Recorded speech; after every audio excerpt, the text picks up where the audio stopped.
Hey now folks, my name is Nick from Board Game Brawl, and somewhere in the background right here is Honeybee Beagle, and today I'm here to talk about something very cool that I discovered in the past couple of weeks. Now, chances are, if you are watching this channel, you've heard of the website BoardGameGeek.com. There's a lot of different board gaming sites, but Board Game Geek pretty much is the hub of all board gaming activity online. It's got a database full of tens of thousands or hundreds of thousands of different board games, along with all the information you need to get the most out of them. Lots and lots of files with rules variants, rules explanations. There's forums for every single game.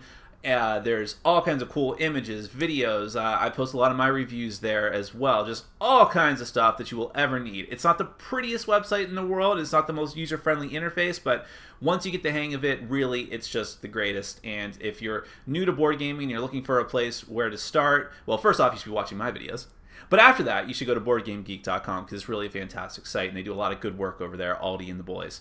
Now, one of the things that they do on Board Game Geek is have these geek lists where people just will put up a list and they'll talk about something that's near and dear to them, and they'll have sort of itemized list of games and things like that. And a lot of people make very creative and colorful geek lists based around a topic. And I've also seen a lot of memorial geek lists. I saw one, here's all the games that remind me of my, deceased pet, things like that, or a deceased loved one. It's it's a really cool idea of what people can do with these things.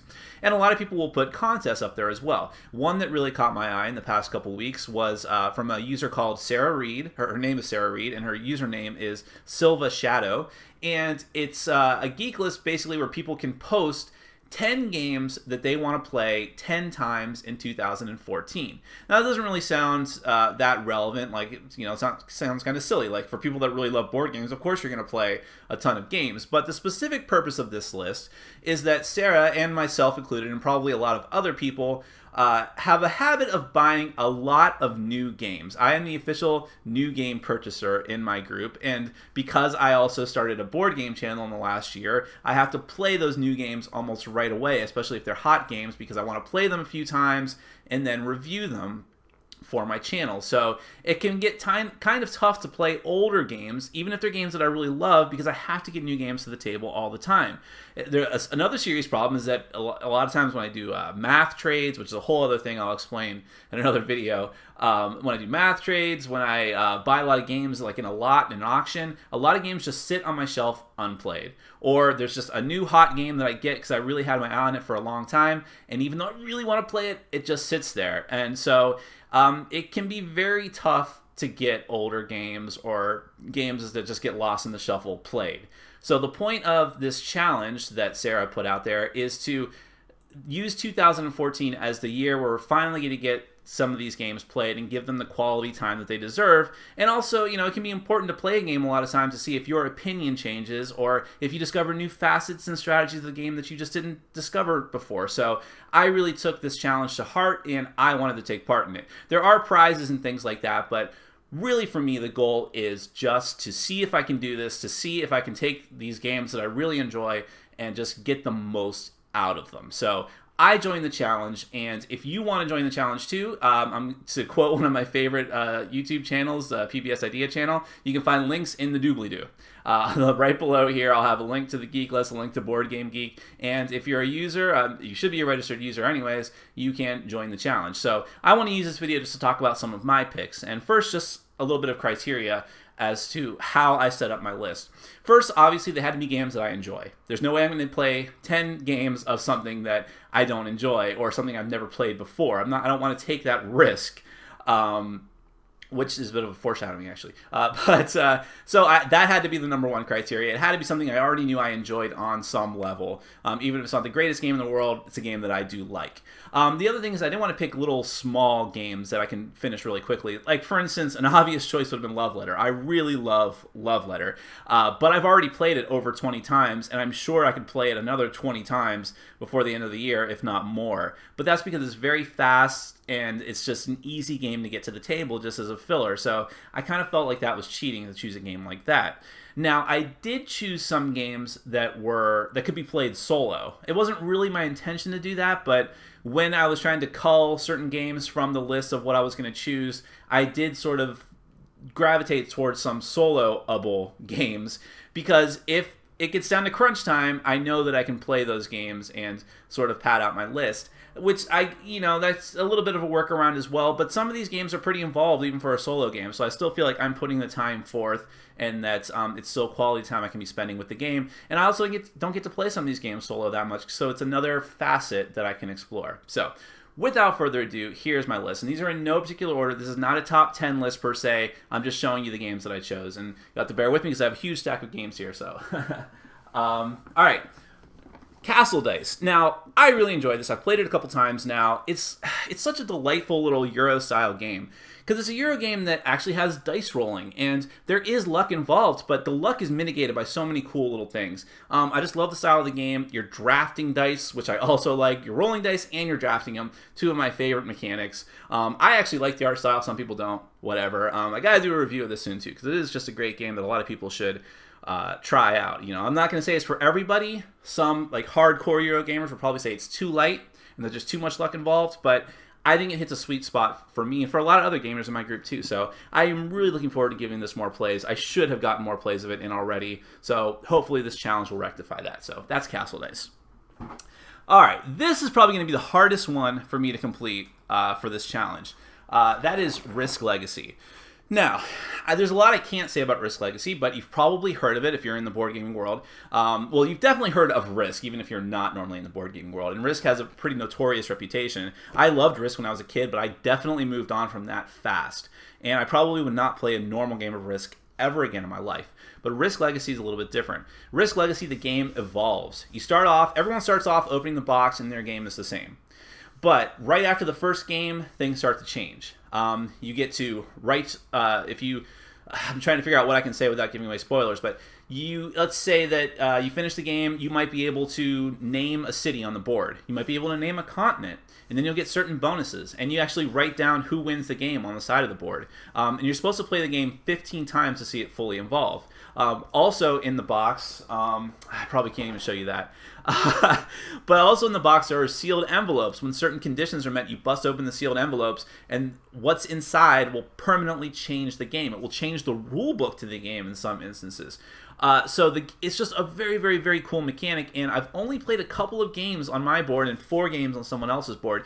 And it's hard because you're really supposed to play with the same people every time to get the maximum effect out of it. And I've already lost, because of people moving away and people not playing with the group anymore, I've already lost most of the core people that I was playing the game with originally, and it's hard to get the other newer people involved, especially since people really want to play the game, but they want to start over from the beginning, which isn't possible with my game anymore.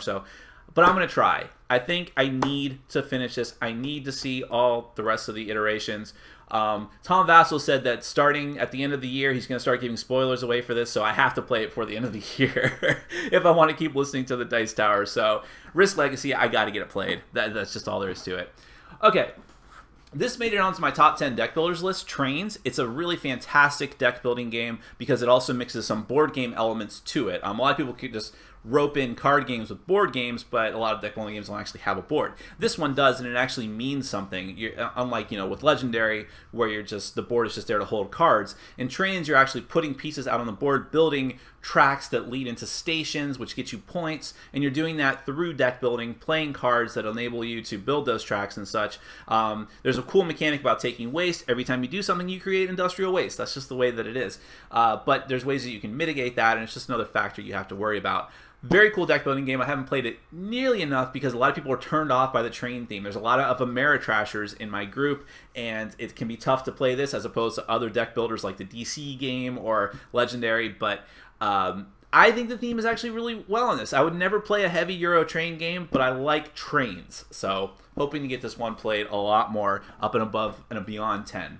Okay, this game was on my radar for a long time, but it was out of print for a long time. Exile. Z-Man Games finally came out with a second edition printing of it. It's mostly the same as the core game, but it included some of the little minor expansions. Maybe it's just one expansion that had come out in the meantime, and sort of course, made it available again, which was the most important part because I couldn't get it. You couldn't get it without paying over $100, but much more affordable in this new edition. And it's basically a cooperative game that has the reputation as being one of the most difficult cooperative games. I think it probably held that title until Robinson Crusoe came out, and even then, I don't know. You'd probably win them about the same amount of the time. I love the theme. I think it's a very neat, it can be a little bit fiddly, but not really. I think it actually flows really well. So for a cooperative game, it's nowhere near the fiddliness of Robinson Crusoe. And I'm not bashing Robinson. I love that game. But the reason I chose this for the 10 for 10 challenge is because it's so hard. I wanted to pick a really hard cooperative game so that we'd feel challenged, and so I'd feel like I was accomplishing something, and having 10 games means that maybe finally I can win it if I have 10 games worth of time. I might only win it once or twice, but hopefully that's the case. But Yggdrasil, definitely looking forward to that. All right, this game, Summoner Wars, I love it. I love it. I love it. I love it. I want to play it more. I've already bought a lot of faction decks that I haven't even had a chance to play, and that's kind of the point of why I chose it for this challenge. It's so hard to play 2-player games in my group. It's hard when you get a whole group of people together to just, especially when there's like a lack of table space, to say, okay, you and me, let's go play a 2-player game. You other 8 people, you're on your own.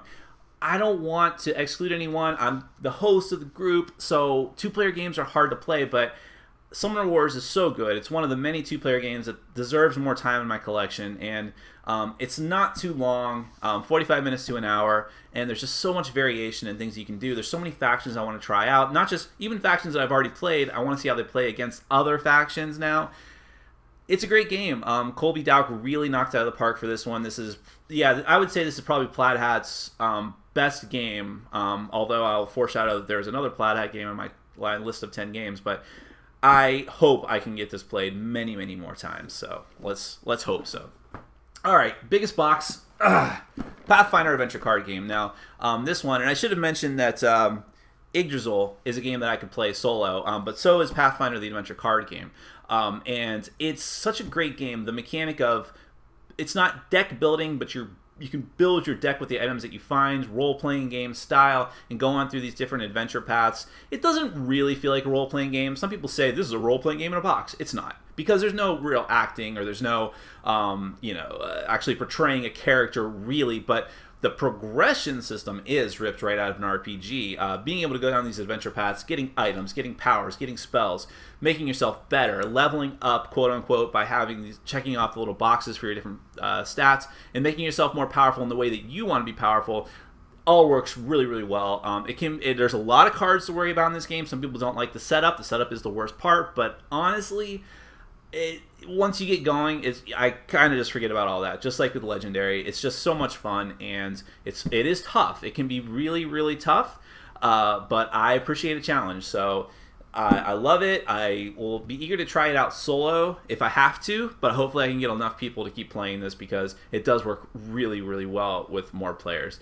Pathfinder adventure card game. Sorry folks, a little bit of a technical hiccup there, but moving on with the list, this is the other Plaid Hat game that I alluded to earlier, and that is Mice and Mystics. This is just a charming cooperative game that can also be played solo, but really it shines with a group of people.